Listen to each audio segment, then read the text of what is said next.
Bien, continuamos en esta última parte analizando estos cambios de paradigma y concretamente analizando el impacto que ha tenido la tecnología, la industria 4.0, esta revolución 4.0 en las relaciones de trabajo. Es decir, esta disrupción tecnológica también implica una disrupción de las tradicionales formas de empleo y trabajo. Habíamos señalado que se producía esta deslocalización de la producción. Se elabora a través, vamos a ver, de plataformas digitales, de estas herramientas digitales que se asemejan en cuanto a la modalidad y el modo de vinculación, pueden asemejarse a modalidades laborales que existen hace tiempo, obviamente, pero con la diferencia que cuentan con una herramienta digital que les sirve de intermediario, fundamentalmente a través de dos vías. Unas son las plataformas en línea y otras son las aplicaciones, las apps móviles con geolocalización. Por un lado, las plataformas en línea, el trabajo se realiza mediante convocatorias abiertas a una audiencia geográficamente dispersa. De allí viene la noción de crowdwork, es decir, esas ofertas de trabajo que se hacen en línea y se contrata a personas para la realización de microtareas. Podemos pensar como ejemplo las plataformas que se dedican, por ejemplo, a los trabajos de traducción. La persona se vincula a través de la plataforma para hacer una microtarea. Puede ser desgravar y traducir el contenido de determinado, como les dije, un contenido de traducción y cobra por el tiempo empleado, ¿sí? Y a través, en cambio, de las aplicaciones móviles, estas con geolocalización, el trabajo se va a asignar a trabajadores, a individuos que están situados en zonas, obviamente, geográficas específicas. Esto es lo que nosotros vulgarmente conocemos como les dijimos, les señalé, las apps, y que reciben distinto tipo de denominación comercial, como puede ser Uber, Rappi. ¿Qué implicancia tiene todo esto? Es decir, van a cambiar las formas tradicionales de trabajo, no solo a nivel del management, es decir, de la dirección, sino como a las tareas, a nivel de las tareas básicas de apoyo. Es decir, la disrupción tecnológica, por un lado, me produce deslocalización. La producción o el trabajo se organiza a través de estas apps o plataformas digitales. Surgen esta nueva conectividad, 5G, estas nuevas plataformas colaborativas en el marco de esta economía colaborativa. Toda esta disrupción tecnológica ocasiona una disrupción en las formas tradicionales de la modalidad de trabajo. Hay, como les decía, un reemplazo de las tareas rutinarias de baja calificación que paulatinamente han sido reemplazadas por máquinas con funciones crecientemente analíticas. Se refuerza la idea de transformar y de tener estas soft skills por oposición a aquellas habilidades duras, es decir, la capacidad social y psicológica que tenga este trabajador de adaptarse a distintas realidades. Surge lo que habíamos señalado en la primera clase, este trabajo a pedido, y también se ocasiona la automatización de las relaciones del trabajo, tanto a nivel de jornada como lugar de trabajo, y el salario estaban cada vez más atomizados, más individualizados, ¿sí? El trabajador ya no piensa tanto en colegas, sino en competidores. Aquel que está vinculado a través de una plataforma no tiene la noción de compañero de trabajo o colegas de trabajo, sino cada uno atiende de manera individual y es responsable por el producto y el proceso. Crowdworking, es decir, el trabajo en las plataformas digitales, es un nuevo modelo de empleo que afecta la conformación del mercado de trabajo. Y, para ser sinceros, tiene dos caras. Por un lado, el consumo, y por el otro lado, el trabajo. ¿Por qué? Porque también nosotros como consumidores nos servimos de estos productos de low cost.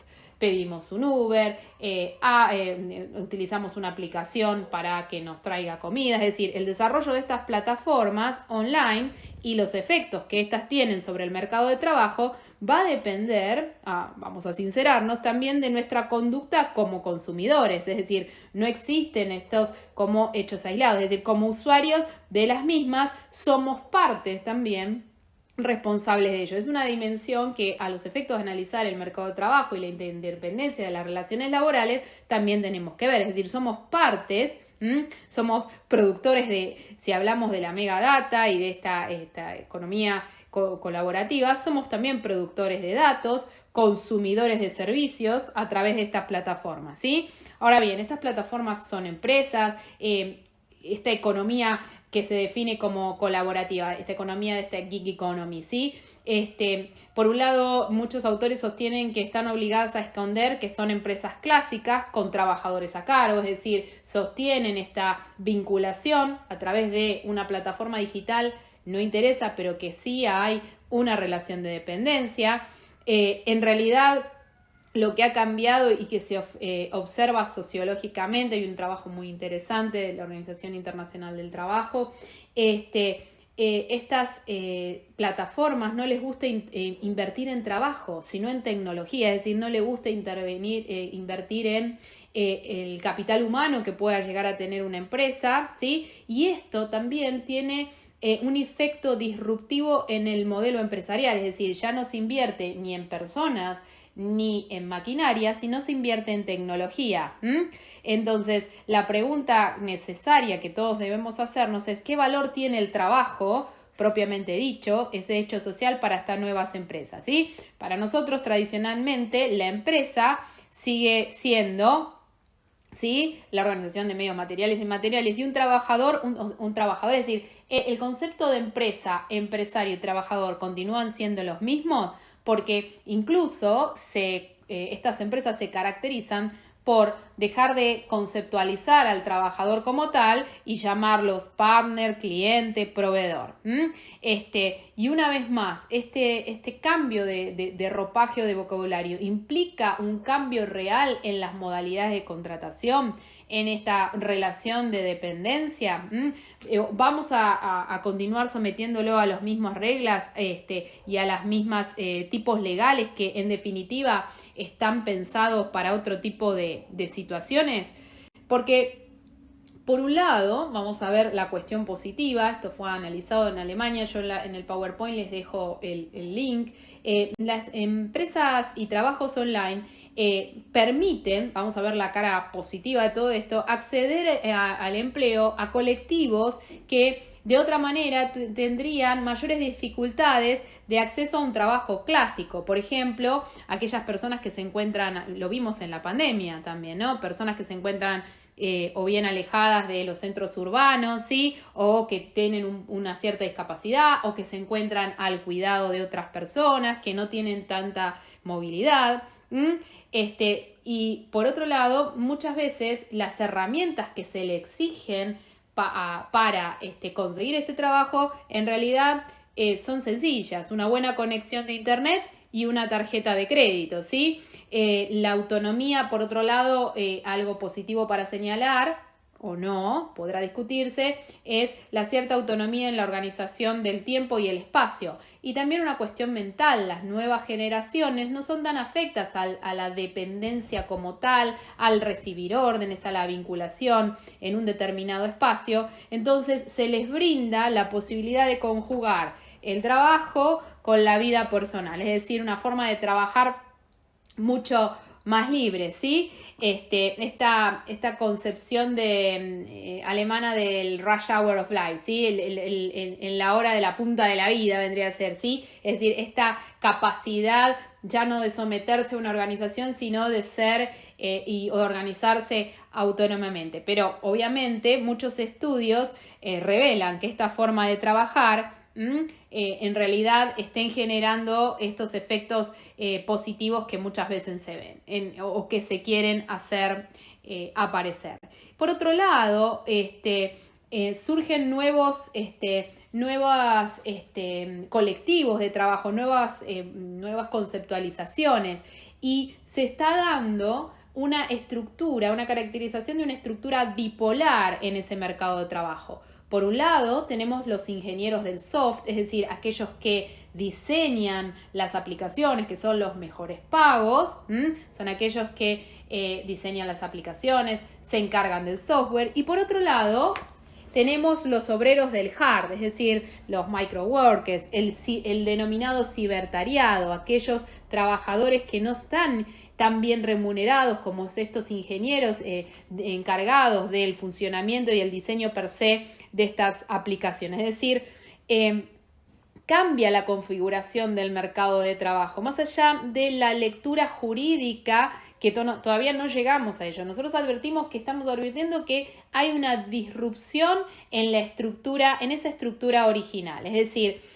muchos autores sostienen que las reglas no sirven, o ya no sirven aplicar las mismas reglas, porque el escenario es completamente diferente. Hay autores, por ejemplo, españoles, que sostienen que estas reglas ya no sirven porque las reglas y la concepción del mercado de trabajo ha cambiado, ¿sí? Porque si bien hay ajenidad, hay control, y otros por otro lado dicen, pero no, sigue habiendo ajenidad, se trabaja por cuenta de otro, hay una organización que asume riesgos y beneficios, pero esto también es relativo porque muchas de estas empresas son empresas que en realidad no les gusta ser identificadas, como les decía, están como cuasi obligadas a esconder que son empresas clásicas con trabajadores a su cargo, no les interesa invertir, como les decía,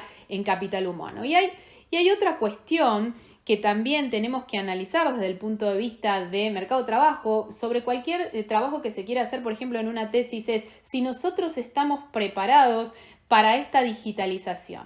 Y me refiero específicamente a la educación que están recibiendo los futuros trabajadores o los actuales trabajadores, y esta cuestión cultural, si no solo quienes vayan a desempeñarse en este tipo de plataformas, no pensemos solo aquellas plataformas que son o hacen a los trabajadores más vulnerables, sino en el tipo, ¿sí?, de vinculación que se está dando en el mercado de trabajo. Nos vamos a alejar un poco de la discusión si hay relación de dependencia o no, cómo puede protegerse, y si son trabajadores autónomos económicamente dependientes o trabajadores en relación de dependencia o autónomos, para ir a una cuestión anterior, que es si hay una preparación en general en el mercado de trabajo o una política a nivel estatal para hacer frente a esta nueva digitalización. La pandemia del COVID ha dejado en evidencia cuán necesario es regular este tipo de vinculación, y también lo no preparado culturalmente que estaba en la mayoría de las sociedades, ¿sí?, es decir, las organizaciones y sus trabajadores, para incorporar este tipo de tecnologías. Se hizo un estudio en 2017 muy interesante, entre 3 instituciones, Intal, el BID y el CINDE, donde se requirió la opinión de los empresarios y trabajadores sobre si estaban o ellos consideraban, Argentina, Brasil, Uruguay, Chile, si ellos estaban preparados para hacer frente a incorporar estas tecnologías. Y fíjense que el 72% afirmó en su momento que la empresa no estaba preparada para iniciar un camino hacia la transformación digital. Obviamente la ecuación en la pandemia cambió, pero los datos no. 4 de cada 5 latinoamericanos perciben este avance científico como una amenaza real para el empleo, y, por ejemplo, 2/3 de las ocupaciones que actualmente se desarrollan en Argentina y en Uruguay y en el Brasil corren el riesgo de ser eliminadas o ser reemplazadas por este avance tecnológico, ¿sí?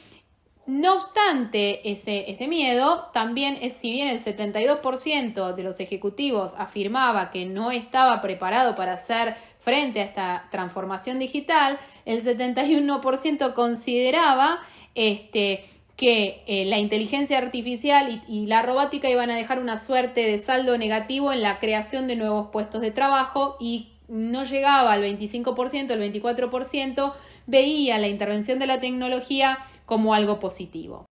Yo les dejo un cuadro como una especie de adivinanza para analizar esta realidad de un país, que es el país X, de datos estadísticos anteriores a la pandemia, donde se preguntaban, ¿sí?, si estaban preparados para la digitalización.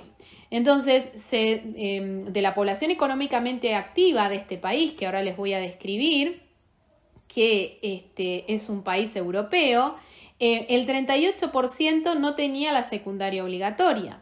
El 34%, ¿sí?, de las que ocupaban un puesto de trabajo tampoco tenían capacitación en materia digital.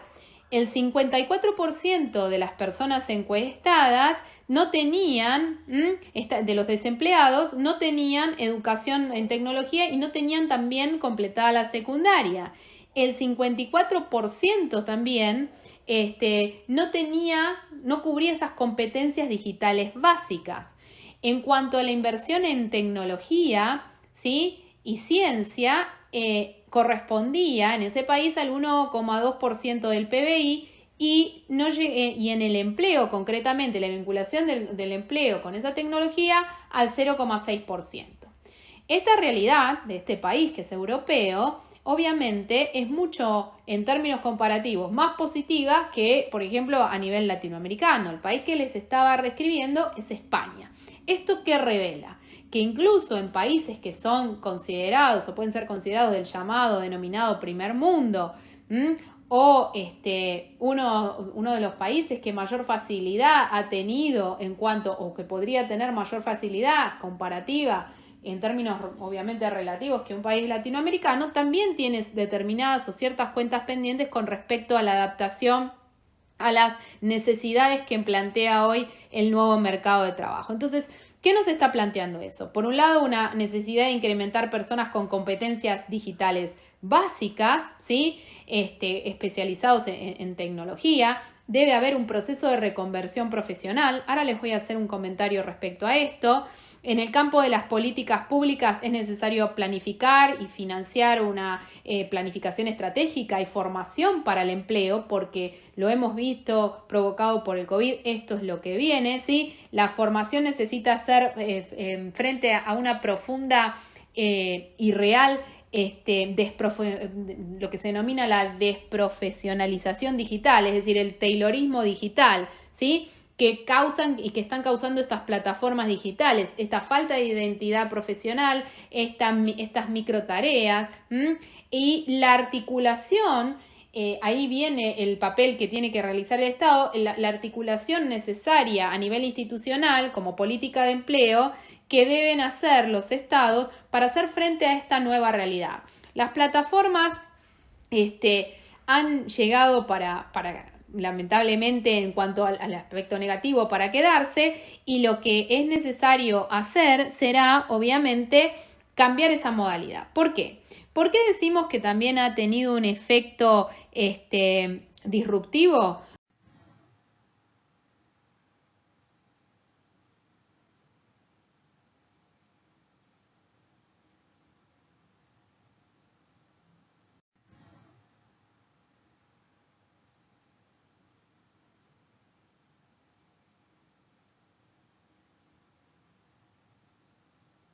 Porque estas plataformas están dedicadas como les decía, a la asignación de microtareas, ¿sí? En general son recopilación de contenidos, transcripción de audio y video, tareas de traducción, ¿sí? Es decir, le están brindando en estas modalidades de trabajo a una fuerza de trabajo extensa y flexible, el denominado cloud, que realizan estas tareas, como les decía, esta desprofesionalización, es decir, tareas de poca envergadura. Los clientes publican las necesidades que son cumplidas por estos trabajadores que seleccionan estas tareas y van a recibir un pago por ello. Si nosotros atendemos a las estadísticas, ¿quiénes son los trabajadores o qué trabajadores están afectados a este tipo de plataformas digitales? Un estudio realizado en el año 2019 por la OIT arrojó que el 18% de estos trabajadores a nivel mundial, ¿sí?, tienen estudios secundarios completos. El 25% tenía una certificación de estudios universitarios, el 37% había completado la universidad y el 20% tenía un posgrado. Es decir, ¿qué estamos viendo acá? Hablamos hace un ratito que están destinados a tareas de poca o baja calificación, tareas de traducción, tareas, hablamos de las plataformas, ¿sí? Pero por otro lado, poseen una amplia calificación, es decir, se trata en su mayoría de profesionales.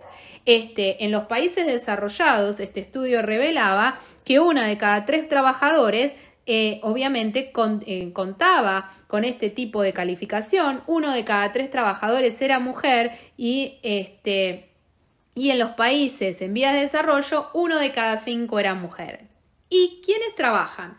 Trabajadores de todas las edades, decía el informe. La edad promedio eran 33 años. Razones obviamente pueden llevar a trabajar en una plataforma digital.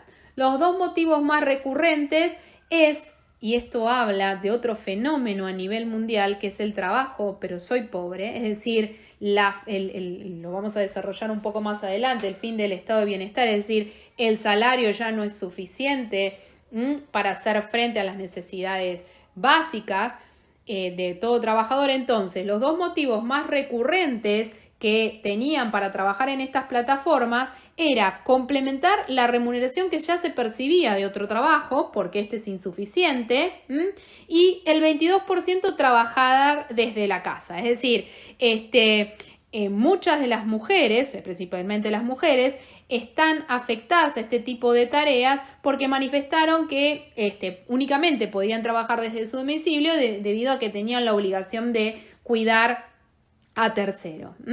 Y en cuarto lugar, se manifestaron aproximadamente con un 10% aquellas personas que manifestaban que por problemas de salud no podían realizar otro tipo de labores.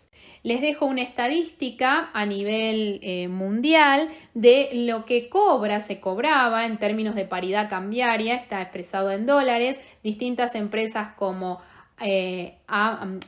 Amazon, ¿sí? A cuánto, en cuánto evaluaban las horas remuneradas o cuánto se evalúan las horas remuneradas, por ejemplo también Amazon Mechanical Turk, todas estas empresas promediando la hora no excedía los $2 con 22, por ejemplo, para África y Asia. En América del Norte promediaban los $5, en Europa y en Asia Central los $3 por hora. Es decir, ¿y qué fue cambiando en los últimos 10 años? La cantidad de trabajadores que no ya es una actividad complementaria, sino que constituye la fuente primaria de sus ingresos. Se calcula que hoy por hoy el 32% de la fuerza laboral, ¿sí?, del trabajo en las plataformas de estos trabajadores constituye la fuente primaria de sus ingresos. Ahora bien, si bien el trabajo es flexible, lo que caracteriza el trabajo en estas plataformas es que se realiza en horario flexible, pero con horarios no convencionales, ¿sí? Es decir, no los horarios tradicionales de vinculación que pueden tenerse. El 36%, de acuerdo a este estudio, trabaja los 7 días a la semana, el 43% trabajaba por las noches y el 68% lo hacía por las tardes. Fíjense, les dejo también en la presentación, desde las 18 a las 22 horas. Estas microtareas están cambiando la lógica del mercado laboral, ¿sí? Entonces, ¿qué se caracteriza? No solo por la manera en que se vincula, sino por el tipo de labor, la extensión de la jornada, el tipo de vinculación. Como les decía, tareas sencillas, repetitivas, que muchas veces no se condicen con el tipo o los niveles de estudios de plataforma que tienen los trabajadores de plataforma. Otra consecuencia que ha traído este tipo de vinculación, que es la más seria y en términos a futuro, las que mayores consecuencias también van a traer para los estados, es a nivel de la seguridad social. En el 2017, de los 6 de cada 10 encuestados manifestaron que no contaban con un seguro de salud, solo el 35% cotizaba, ¿sí?, una pensión o un plan de jubilación, es decir, efectuaba contemplados por la Seguridad Social, con derecho a una pensión o una jubilación, pero el 80% manifestaban de estos trabajadores que tenían o gozaban de una cobertura, pero que provenía de sus empleos fuera de las plataformas, ¿sí? Es decir, la fuente de protección no es el trabajo en la plataforma, sino la fuente de protección social venía de aquellos trabajadores que contaban con otro trabajo, es decir, que se desempeñaban en estas plataformas de la economía colaborativa como una segunda opción.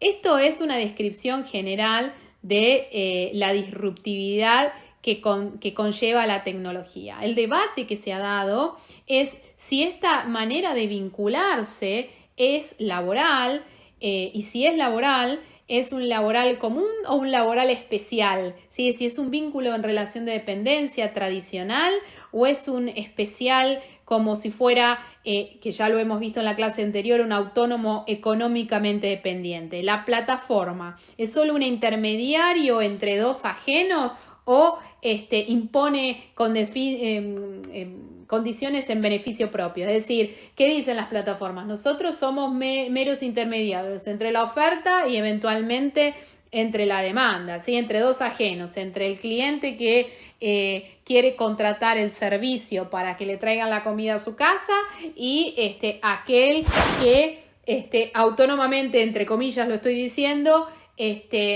trabaja, ¿sí?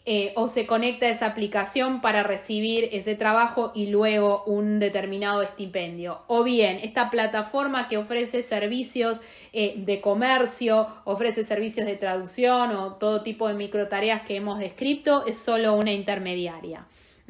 Y lo que ha ocurrido es el famoso bienvenidos al caos. ¿Por qué?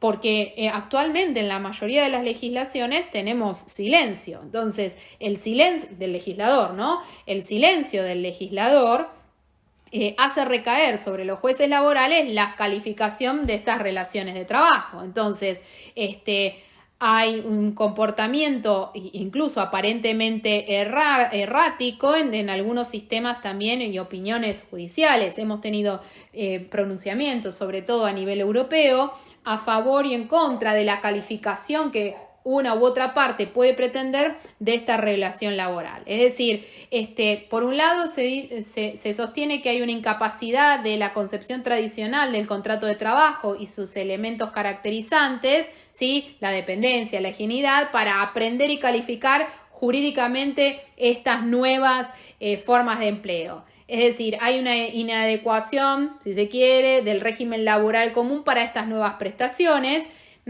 El riesgo, que esto es lo que sostienen alguna parte de la doctrina, el riesgo de la ausencia de estas notas definitorias tradicionales lleguen obviamente a desnaturalizar, y el efecto que tiene es que el juez termina siendo intérprete, obviamente como tal, como interpretar la ley, pero ya no es el intérprete de la ley, que es su función primordial, sino se transforma en legislador, ¿sí? ¿Por qué? Porque aquí debemos reconocer que en toda fase, en cuanto a la regulación de un determinado colectivo, hay distintas fases. Nosotros estamos en una fase temprana. Y lo hemos visto también en Argentina. Hay un momento administrativo donde de determinadas cuestiones o modalidades nuevas hay una regulación por parte del Estado de algunos aspectos administrativos.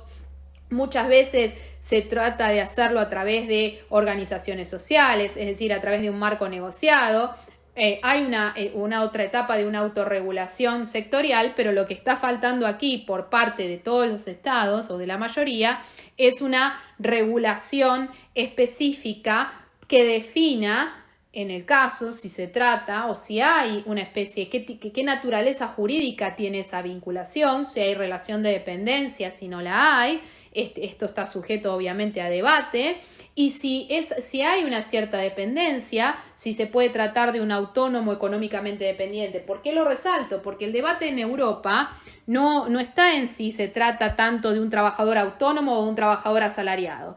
En general, el debate de la jurisprudencia, porque se reconoce ese tipo de colectivo, el trabajador autónomo económicamente dependiente, está en si se trata de una relación autónoma o si se trata de un trabajador autónomo económicamente dependiente. Les dejo porque excede los términos del tiempo de clase que me han dado, distintos fallos del Reino Unido, de Francia, de Uruguay, incluso de la Argentina, y el último fallo dictado en septiembre del 2020 por el Tribunal Superior de Madrid sobre estos distintos precedentes jurisprudenciales sobre qué tipo de vinculación tendrían, por ejemplo, aquellos trabajadores vinculados a Uber, a Cabify, a Deliveroo, ¿sí? Con definiciones y aportes bastante novedosos en pro y en contra de la conceptualización, es decir, de la naturaleza jurídica que puede tener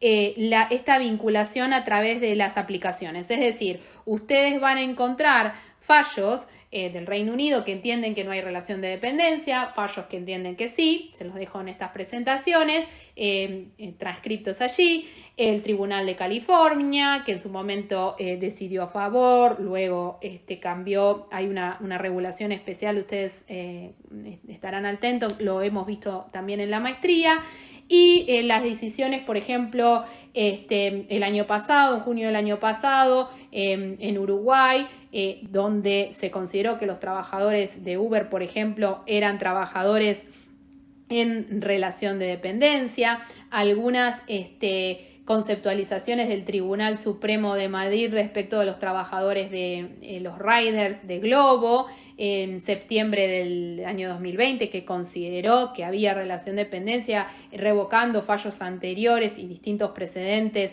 que no consideraban como relación de dependencia, que también se los he dejado. En el Uruguay, como les decía, Uber, bueno, el precedente que hemos tenido, los distintos pronunciamientos, el precedente Rojas que hemos tenido y otros en Argentina. Entonces, aquí, para cerrar lo que hemos visto, estos cambios de paradigma del hecho social del trabajo, los trabajadores autónomos económicamente dependientes, el impacto de la evolución del cambio de la globalización, la tecnología y concretamente la digitalización.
Lo que aportamos como reflexión, quizás para algún trabajo que ustedes deben realizar, es si aquí se trata de volver a redescubrir la rueda, digamos, no se trata de redescubrir la rueda, sino de más bien alinearla o calibrarla a nuevas situaciones, ¿sí? Porque la reflexión es, nos estamos quedando huérfanos de herramientas con que afrontar este proceso, ¿sí? En muchos aspectos, la legislación tal cual está, no resulta útil para proteger, ¿sí? Y esto beneficia obviamente a aquellos que quieren huir de la protección que da el derecho del trabajo y algunos aspectos de la seguridad social. Es decir, la digitalización, la automatización está abriendo ciertas incógnitas sobre las instituciones laborales básicas, o si se quiere, no sé si el término es básico, en realidad las clásicas, y también con aspectos de lugar o tiempo del trabajo.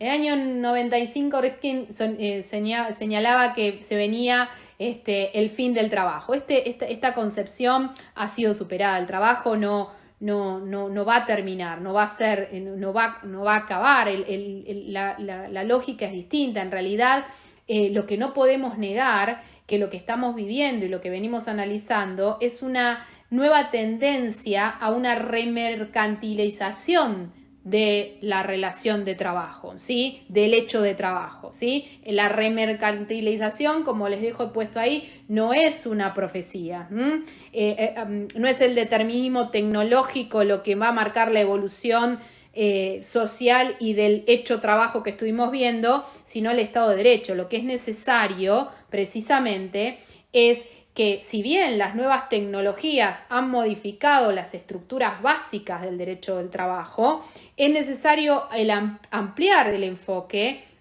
de nuestra materia, permitiendo en todo caso incluir formas atípicas o formas distintas de vinculación. Es decir, el desafío es extender el ámbito de los derechos de los trabajadores no solo al ámbito de los típicos, sino también aquellos que se desempeñan en estas nuevas formas de vinculación, para que no se conviertan, al decir de Molina Navarrete, en los nuevos informales, es decir, que no sea la nueva economía sumergida. Centrándonos, si se quiere, en algo que no ha fallado a lo largo de la historia, cuando las notas típicas de la dependencia se van desdibujando, que es la noción de ajenidad, es decir, trabajo para otro y ese otro se beneficia al producido de mi trabajo. El objetivo de todo esto, y esto es lo que dejo a reflexión, más allá de las opiniones particulares que se puedan tener, es que el objetivo es eliminar las grietas, ¿no? Estos campos confusos en la reglamentación, o bien la ausencia de la reglamentación, para asegurar una protección a los trabajadores que podemos considerar no estándares, es decir, eliminar estas calificaciones fraudulentas, ¿sí? Es decir, la OIT ya ha señalado en el año 2019 que hay nuevas oportunidades para mejorar la calidad de vida de los trabajadores, pero para ello es necesario que los estados tomen medidas que sean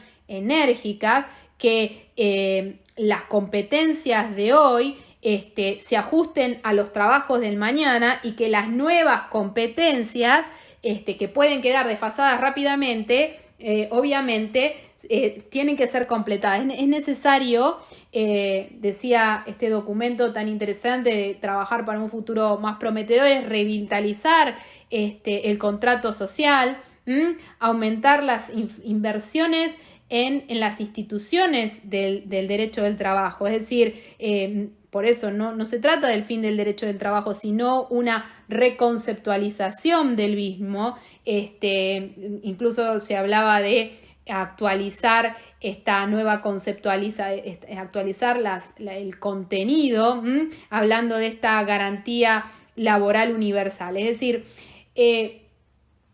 esto tiene un impacto directo, es decir, no solo implica disponer de recursos, sino invertir esos recursos de manera inteligente. Y hablando de recursos, en la próxima clase vamos a hablar de este debate que se está dando, también interesante, que atraviesa toda la realidad del mercado de trabajo y el impacto que ha tenido, es la crisis en su momento del estado de bienestar, y hoy se habla del fin del estado de bienestar, y sobre ese argumento se propugnan distintas, y ahora exacerbado obviamente por la pandemia, la necesidad de efectuar distintas reformas laborales que obviamente implican restringir conquistas anteriores, obviamente, a derechos que otrora hubieran parecido incuestionables, como por ejemplo determinado impacto sobre la estabilidad o montos en las indemnizaciones.